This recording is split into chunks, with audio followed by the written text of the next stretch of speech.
her black uniform dress, dingy white smock, and the woolen jumper he had bargained for last week from a shop on Finnieston Quay, shovelling their coal delivery in exchange for the jumper.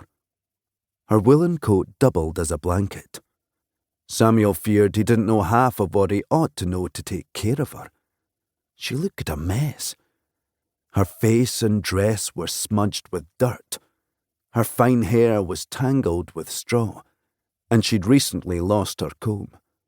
But more worrisome, over the past few months her skin had turned sallow with a rapidity that had shocked him.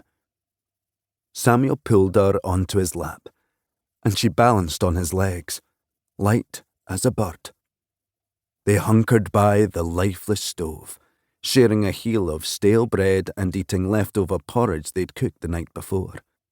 In July, when they had fled Smilham Park Orphanage for Glasgow, they'd slept under a clump of bushes at the eastern end of the green, away from the bustle of the salt market and the confusion of the river quays. The annual fair was on, and the lurid carnival shows featured desiccated mummies and the fattest man alive, and even an Indian sword swallower.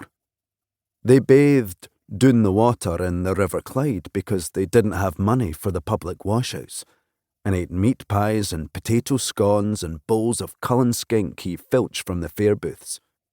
When the fair closed, Samuel was forced to branch out, foraging near the salt market and occasionally begging at the giant cathedral gates and the Tron Gate.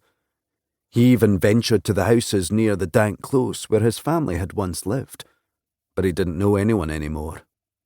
In August, he got a job shoveling coal at the Govan shipbuilding yard, and they'd moved into this damp cell.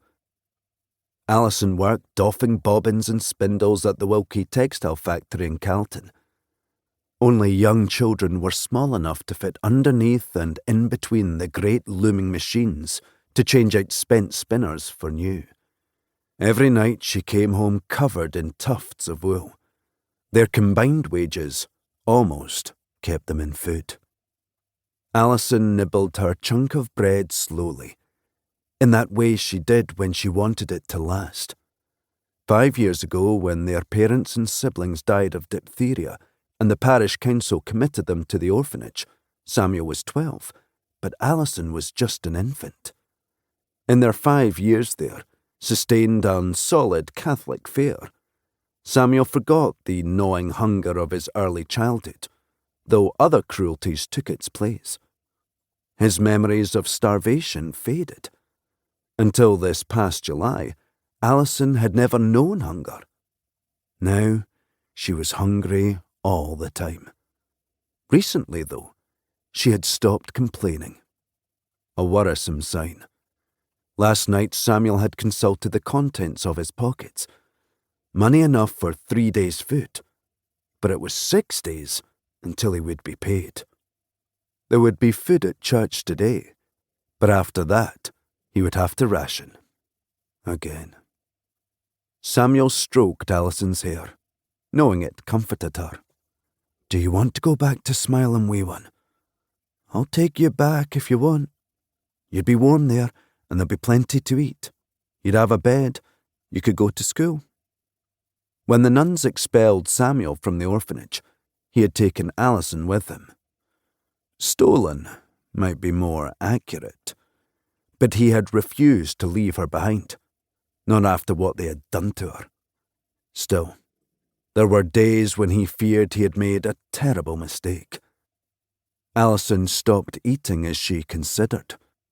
Samuel hoped she would tell him the truth so that he would know what to do, because he'd been trying so hard, and they were still in this wretched room on this wretched street, and he didn't know anything about anything. His sister gazed at him with profound stillness. In the thin light, her blue eyes appeared grey. "Everywhere is sad," she whispered. "I want to be with you." Samuel exhaled. He vowed never to ask her again. No matter how hungry and cold they got, it was better to be together, better to fend for themselves. "Kirk," he said. "Kirk."